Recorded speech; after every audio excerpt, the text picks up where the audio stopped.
Hi, it's Shannon and Mayor Puppy Pants, and we wanted to make you a little video about some of the most popular things that I talk about in my animal communication sessions. One of them is, what is your pet's name, and how does your pet like his or her name? Hopefully, you are adopting from a local shelter.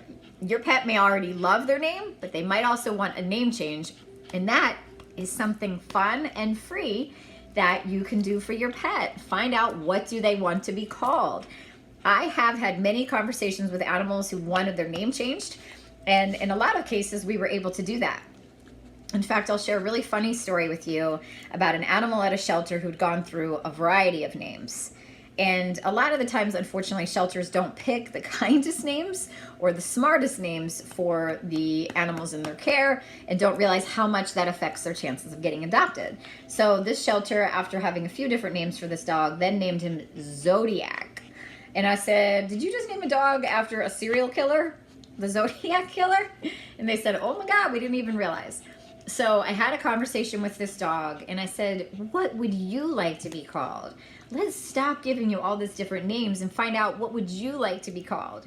And this really handsome dog said, I kid you not, I want to be called Patrick Swayze.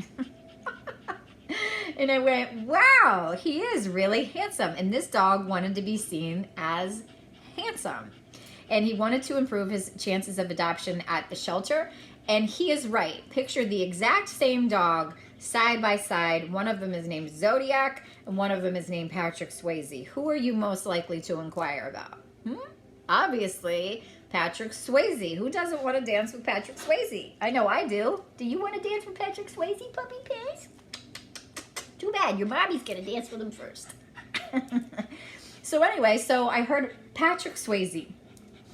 So I asked him a little bit about his background, and he referred to his owner, his former owner, as Cheetos. He summed her up by just saying that she was like a bag of Cheetos. Not the highest compliment that one can be paid. So just as I was wondering, am I crazy? Did this dog just say Cheetos and Patrick Swayze? Now, I trust what I get from an animal 99.999% of the time, but I like to double check myself and make sure that I have heard the animals crystal clear, because as their messenger, I don't want to get anything wrong. I want to deliver their messages in the tone of voice that they shared them, with the expression, the emotion, and what their words were that they used. So later that night, as I was taking a break and binge watching Netflix, I was watching a series called Insatiable. It's a comedy. It was very funny, and it was in season 2. I'm watching these two characters on the show get in an argument, a funny argument, where these two men were debating about who was going to play the part of Patrick Swayze and who was going to be the girl. And the main character said, no, I'm Patrick Swayze, you're the girl. And I went, okay, what are the odds of me hearing Patrick Swayze within about 30 minutes of a dog saying that he wanted to be called Patrick Swayze?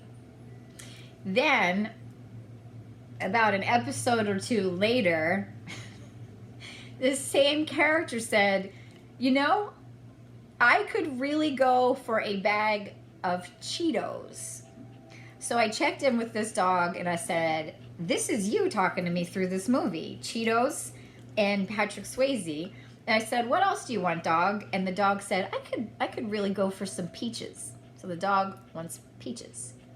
And the next line the character says is, I could really go for some Cheetos and peaches.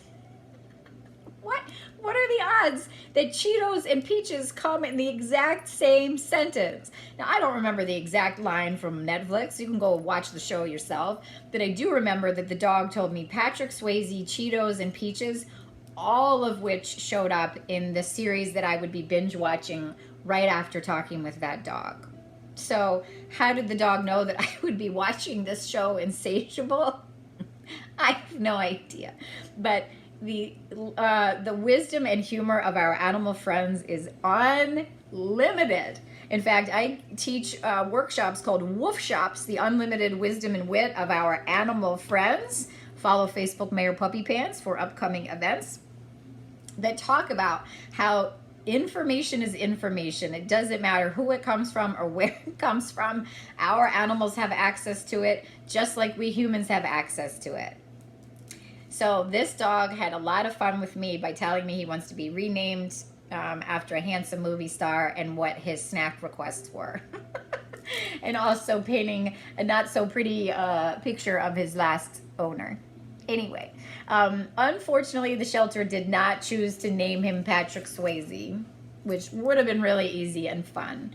But I'm sure that he still refers to himself as Patrick Swayze. And I invite you that if you have a session with me and your dog or cat or bird, turtle, whatever you have in your family, asks for a name change, consider it. It doesn't cost you a dime, and it is respectful. Don't you want to be called what you want to be called? When I turned 40, I changed my own last name for fun. And everybody congratulated me on getting married or divorced, and it was neither. I just wanted to change my name for fun. So I did. And thankfully, I don't have to ask for anybody's permission to do so, except for a judge who had to approve it. But you don't have to go through that whole process with your animals. So schedule a session with me and Mayor Puppy Pants. Find out what your animal wants to be called. And let's talk about all kinds of other fun things too, like what they want to eat, what kinds of toys they want. Are you adopting a new pet? How's your current pet feel about adding in a new family member? Let's chat. Give us a woof. And let's get playing. Bye.